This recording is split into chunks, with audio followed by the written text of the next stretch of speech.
Hi. Hi. Okay. Okay. Hi, everyone. My name is Mike. Today, I would like to tell you the story of Wenshan village located next to my school. The title of this story is 18+1 Sewing Plane, which is the preservation of the Wenshan heritage and cultural tales. Wenshan village is located in Fujian province, southeastern China. There are 19 kilns used for frying breaking tiles, yet it is small village that once produced hundreds of breaking tiles. In China, during the Qing dynasty, the remnant of a kiln site had been discovered. In the Yuan dynasty, the local craftsmen of Fujian had demonstrated the craft of brick making. Hundreds of years ago, freshly fried breaking tiles were loaded onto boats and sold throughout the country, even across Southeast Asia. Wenshan became world famous. The 1970s marked the golden era of the Wenshan village. At the peak, 200,000 to 300,000 breaking tiles would be shipped out in a single day. Docks filled with ships and buyers from Shanghai and boat came in at the street. The man sitting here is Liu Bingnan, a worker from the village. He started his craft at the age of 18 and continued for 45 years. After years of kneeling on the ladder to move breaking tiles, his knees got swollen and deformed. Even though the physical hardship will leave you more pride rather than the suffering. The breaking tile industry once supposed the Wenshan village's economy. Every senior craftsman in the village had a unique skill and life was both fulfilling and dignified. However, with the development of the modern building materials such as steel, glass, concrete, tile gradually fell down common use, and the tile making industry began to decline. In the summer of 2016, all the Wenshan kilns were shut down. These kilns, with centuries of history, disappeared completely. The loss of crafts was more heartbreaking than the economic impact. Over the past decade, villagers who had depended on the kilns for livelihood had to leave their trade and find work elsewhere. Today, it's extremely difficult to find kiln workers in Wenshan village. After production stopped, the once lively kiln closed with the worker taking the final photographs. The 19 kilns, which had operated for centuries, now lie silent and desolate. In the summer of 2023, I visited Wenshan village. There were not many villages left. As I entered the dilapidated site, I saw that something blew my mind. A tiny sprout emerging from the rocky cracks and absorbing all available light warmth, this force of life deeply moved me.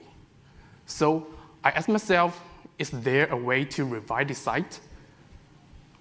To prevent the broken kilns from being abandoned, pass on the century of craftsmanship and help the younger generation to rediscover the kilns, thus boosting the local economy.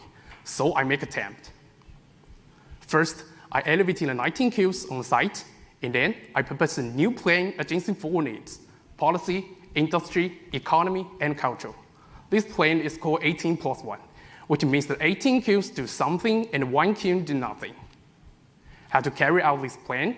After elevating the 19 kilns on the site, I classify 6 as damaged and 13 as intact. All the kilns are same in size, 12 meters in length and wide, 8 meters in height. Then I divided the damage level from the broken kilns and calculated the related damage data. Based on the data, I determined the degree of the intervention, following the principle. The greater the damage, the greater the intervention. The lesser the damage, the lighter the intervention. Finally, I designed the interiors for the intact kilns and the architectural interventions for the damaged one. Then I proposed a new design concept of the sewing: the physical sewing for the kilns and the mechanism sewing for the 4 aspects of policy, industry, economy, and culture. In this plan, I don't want to be on repairs, but aim to transfer it into a sustainable ecosystem. Thus, I combine the poultry industry. Why? First, ceramic making sure the same firing steps with the kiln work. Second, into China, many people live the fast-paced, high-pressure lives, and the poultry had been considered as the slow-living and therapeutic quality. As a result, the poultry industry has a large demand and quantity, but at the lack of raw materials, firing skills, and equipment. This complements the Wenshan kiln factory's strength, abundant raw materials, super frying skills, and proper equipment. I hope to introduce the industry to create a center for culture, efficiency, production, and education. To make the center more character, so I translate the tools and products during the process into the design language and generating the related architecture form. Since all the 18 transformation logics are the same, so I choose one for detailed explanation. For the soil collection steps, I list the operational details, identify the spatial element, and use them as the base of the spatial quality. Based on the quality, I determine a suitable function. To make the form more regionally grounded, so I choose the tall light horse as a prototype to refine the architecture form.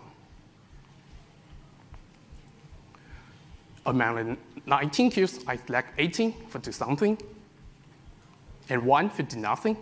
At this point, you may ask me why. Because inherited project keep the original state is crucial. By presenting 1 cube or its original state, I hope to give the 18 new interventions deeper soul.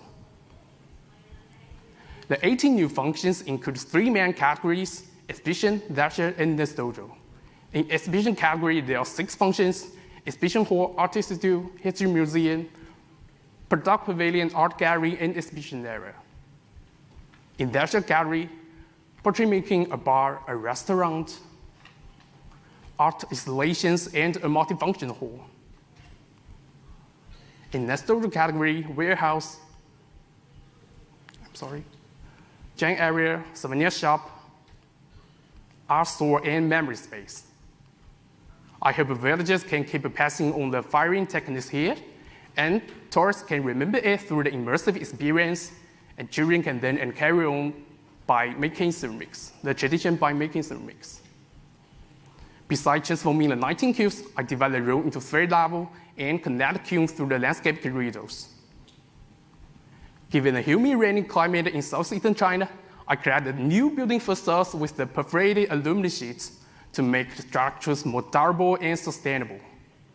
I chose oranges as a color, not only symbolizing the vitality, but also representing the gold of fire. Through this color, I hope to rekindle and sustain the flame of these abandoned cubes, just like my shoes. The structural components are made for practical, corrosion resistant steels to ensure the sustainable architectural development. In conclusion, this is a design project of economic, cultural, industrial revitalization. I aim to transform the abandoned cubes into a comprehensive center of culture, efficiency, production, and education. I hope my transformation for the Wenshan village would be fortunate enough to become a model for the cultural revival, allowing other ones scarce yet now faded place to shine again, bring back the unique people, object, incident, and memory of the site into the view of our generations. From the embers of yesterday's tales, a new narrative ignites, just like the 18 points once in play for the Wenshan factory. Thank you. Thank you.